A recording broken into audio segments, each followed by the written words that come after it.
to take a look at the stories in the polity ahead of the forthcoming general election.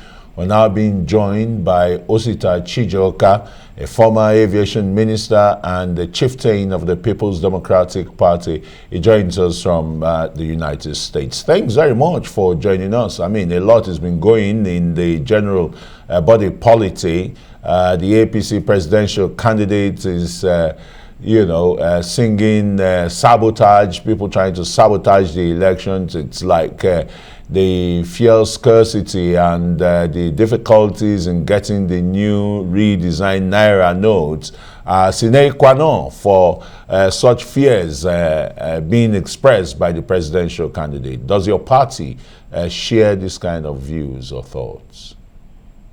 Well, it's really unfortunate that the APC presidential candidate can come out at this time to distance himself from the APC misgovernance of the past 8 years.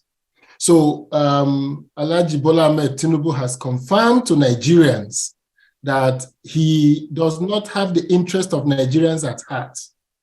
He was here in this country when the APC government went on a borrowing binge and borrowed far more than the country can now repay from his revenues. We can't even service the interest. He did not say anything. He was in this country when we developed dual foreign exchange rates that the central bank was selling at 400 Naira. The black market went all the way to 800 Naira. He said nothing. He has been in this country when the headsmen and the farmers have been fighting in this country. Killings have been going on in the Middle Belt, in the Northeast, in the Northwest, and in the Southeast, even in the Southwest, kidnapping and killings. He said nothing. He has been here in this country when the CBN has come out with different policies to intervene directly in the economy of Nigeria. He said nothing. Now that he wants to run for president, he is now against the same government that he has not found it worthy to side with the Nigerian people against the policies of this government. Now, every effort to distance himself from the failures of the APC government will come to naught because Nigerians have rejected the APC. Nigerians will continue to reject the APC. So telling us that a few members of the cabal in the villa are trying to stop him is just being smart by half. This is a man who has been in office, who has been together with the APC government throughout all the negative policies, including the non-removal of fuel subsidy that he's talking about.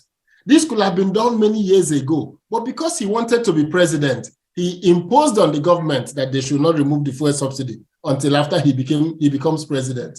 Now that it's clear to him that the effect of these policies are beginning to bite, he has changed to a new tune. He is not a change candidate. He is the candidate of the establishment. He is the candidate of the failures that we have seen in Nigeria, and he shouldn't shy away from the history and the burden of the APC that he's carrying.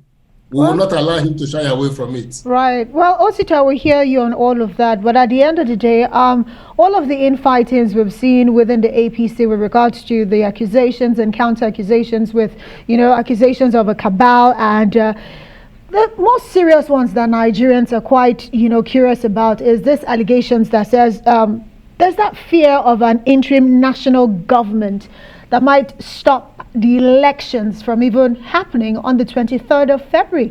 You as a chieftain of the PDP and the PDP in general, are you concerned about some of the statements and any likelihood that this is true? Talk to us about the implication of that on Nigeria's democracy.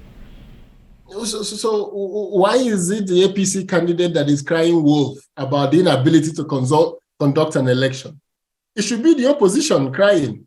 He has turned himself into an opposition in the APC. He has disparaged the president, and now he's accusing the president of treason. That's what he's doing. Planning to impose an interim government in Nigeria is not known to the Nigerian constitution. The Nigerian constitution is very clear. This country cannot be governed by any other means except as prescribed by this constitution. And there is no way it prescribes interim government. So now what we hear from the APC candidate is that the government of Nigeria is planning high treason to truncate the will of Nigerians, to bring in an unelected interim government for reasons that are best known to the candidate of the APC. We are of the firm view that this is crying wolf.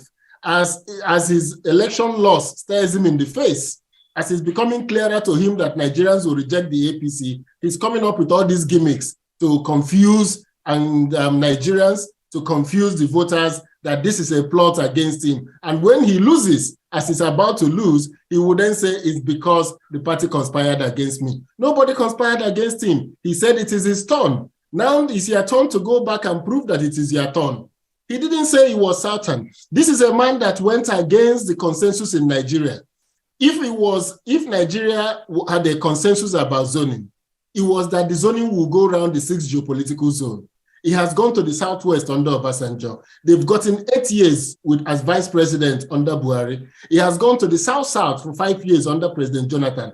Only the southeast is the only zone in the south that ought to be talking about the presidency now. There is no zoning to southern Nigeria. There can only be zoning to the southeast of Nigeria. And when PDP finishes, when Atiku Abubakar finishes his tenure, the zoning will only be to the southeast of Nigeria. Anything other than that zoning to the southeast of Nigeria will be unacceptable to us. So the idea of the interim government is a kite they are flying to say that this government, to distance themselves from the failures of the APC government, and that will not fly. All right, Osita, let me not take you up on your vehemence that after Atiku's own government, there will be zoning is now going to be observed and it must go to the southeast. Let's leave that and concentrate on the snowball effect that is still having on your party, where there is no cohesion. The 5 governors are still, vehement too of not supporting the presidential candidate until Iyorchia Ayu, the chairman of the party, goes. Have they lost steam? Have you moved on? As you can see, the campaign is moving on. We're still engaging them. And the fact is that it still goes back to the same issue. The issue is that at the crux of Nigeria is the issue of legality and the issue of what I will call convention. So we as PDP are trying to contend with the governors that it will require the chairman of the party to resign. There will be a convention, and that convention will have to rezone the office of chairman. Otherwise, our constitution says that even if the chairman goes, another chairman from his zone should take over from him. That's what the PDP constitution says. So unless we have a convention of the party and rezone, the issue of the chairman going is likely to cause us legal issues. So we're saying to them, you're all part of PDP, you're candidates in the election, let's go win this election and come back and do the needful after the elections. Right. But, as it even stands right now, even though he has not come out clearly, Nyesom Wike, they want to call him the leader of the G5. Some people are of the opinion that he's probably supporting the APC presidential candidate, and wonder if that is a suicide political mission and why the party, that's the PDP, is yet to suspend him. But beyond all of that, let's take a look at Abia State. That is a state that has been a PDP state since 1999. Unfortunately, there was a loss of Professor Ikunne, and today, a new name has been pushed out there. But do you think, the death and now having to get a new candidate, do you think it will have any sort of implication on your campaigns and eventual going into the polls in Abia State? Do you think, with this short time that the PDP will still be able to retain Abia State? Well, it will be tough because a change of candidates in the middle of 3 weeks to an election is always a problem. But I can tell you, we've seen it before in the past when candidates die or lose in the primaries and they bring in somebody to replace him and the party still goes ahead to win. But if we go by the PDP, the power of the PDP is in its structure, in its superior organization. So if that organization, if the governor can work with the Abia stakeholders and mold that organization and intensify the campaign in the next few weeks, I believe the Abia people will see value in the new candidates. But yes, it's going to be a difficult one.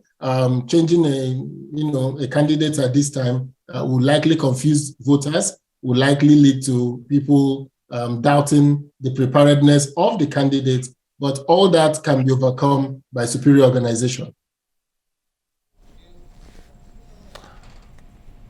All right, thanks so very much. That's Osita Chidoka, former aviation minister and a member of the Presidential Campaign Council of the PDP presidential candidate Atiku Abubakar. It's such a joyful day. Thanks for coming on News 9.